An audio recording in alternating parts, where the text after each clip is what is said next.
Welcome to our channel. Today we how to connect Asana to Google Drive, full guide step by step clearly. Open your web browser and go to the Asana website. Log into your Asana account with your credentials. Once logged in, navigate to the project where you want to connect Google Drive. In the project, look for the Add Task button and click on it. Enter a name for your new task and hit Enter. On the right side of the Task Details pane, find the Attach Files option. Click on the Attach Files icon. From the options presented, choose Google Drive. If it's your first time connecting, you will be prompted to authorize Asana to access your Google Drive. Click Allow to grant Asana the necessary permissions. Once authorized, a Google Drive file browser will open. Navigate to the file or folder you want to attach to your task. Select the desired file or folder. Click the Select button to attach it to your task.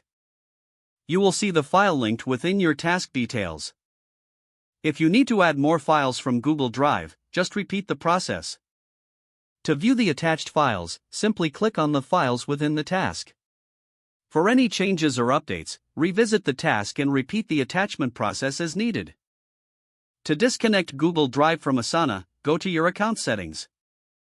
Under the Apps section, locate Google Drive. Click the Disconnect button next to Google Drive. Confirm your choice to unlink the two accounts. Your connection between Asana and Google Drive is now managed effectively.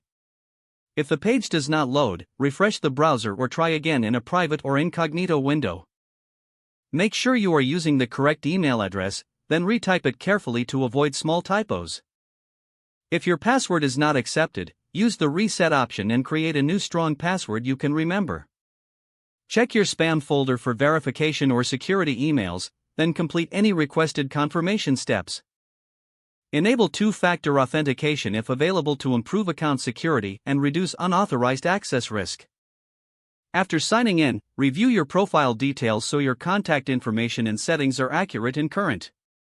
Don't forget to like this video and subscribe to our channel for more step-by-step tech guides.